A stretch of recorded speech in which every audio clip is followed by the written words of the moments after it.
faça, por favor, que, na sua opinião, claro que nós vamos fazer igual um arqueólogo, nós vamos fazer cortes estratigráficos assim, né? E vamos descobrindo o que vai ter lá embaixo e tal. Para você, em linhas gerais, o que foi, fazendo um balanço econômico, o ano de 2025? Olha, professor, acho que o ano de 2025, se a gente fosse fazer o resumo, uma palavra, né, foi um ano surpreendente, economicamente falando, né?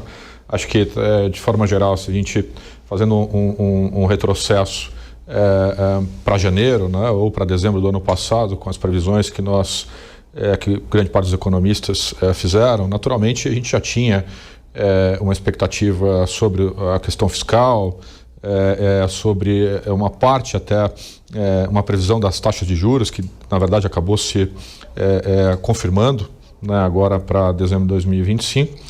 Mas, por outro lado, eu acho que uma grande surpresa, ou a grande surpresa, foi a profundidade que que o presidente americano Donald Trump, né, fez,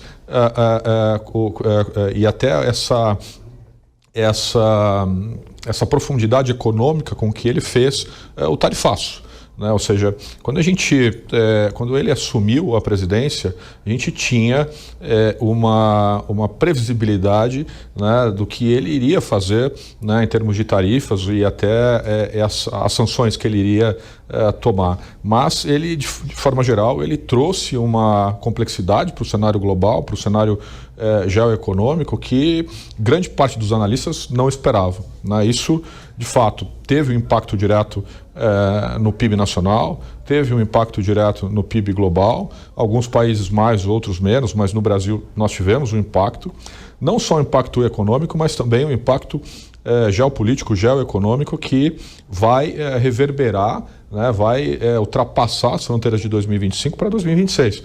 A gente tem uma lição de casa importante, né, do Ministério da Economia e do corpo diplomático brasileiro, para poder restabelecer uma relação que ainda não foi completamente restabelecida em termos econômicos, Brasil e Estados Unidos, né? Eu diria que, de forma geral, um ponto central, né, econômico seria essa grande surpresa para 2025. Gustavo Pessoa, na sua opinião, também dentro da mesma questão, que balanço você poderia fazer assim de forma sintética em 2025, e depois nós vamos fatiar e discutir questões como câmbio, juros, crescimento do PIB, etc, etc, numa visão mais geral. E se for o caso, até colocar alguma coisa que o surpreendeu, pegando justamente um gancho aqui do Hugo. Eu acredito que o ano de 2025 foi muito surpreendente no Brasil. Como todo ano, parece que a gente se surpreende com coisas novas e dinâmicas que a gente não está acostumado normalmente, né? E o que eu queria enfatizar? A resiliência de certos números. Todo mundo esperava, eu digo a população no geral, esperava que os números iriam se arrefecer, digo em relação a emprego, em relação a crescimento econômico, e não foi o que a gente viu. A gente viu a economia persistentemente forte até o final do ano. A gente pegou os menores níveis de desempregos em 20 anos, a gente viu a inflação ainda avançando ao que a gente tem de meta. Então, tiveram muitas coisas que eu acredito que a população não acreditava.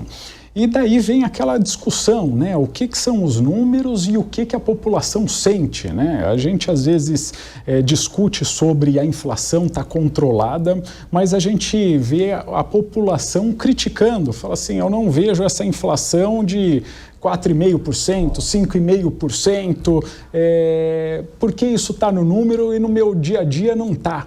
Então, eu acho que essa questão da distinção entre números oficiais e os números que a gente vê na realidade é alguma coisa que tem chamado a atenção do brasileiro ultimamente. E a outra questão, em relação às sanções norte-americanas sobre o Brasil, eu acho que até um ponto positivo de tudo isso foi que o Trump fez a gente pensar em planejamento. A gente não tinha um planejamento, um segundo plano, e com tudo isso que ocorreu, a gente foi obrigado a pensar em alternativas e também em planos de longo prazo, para citar só uma das coisas, em relação aos minerais críticos. A gente não conhecia, população em geral, minerais críticos e com essa pressão norte-americana, grande parte da população começou a pensar o que são esses minerais críticos, essas terras raras e tudo mais. Então foi um ano com muito material para ser discutido.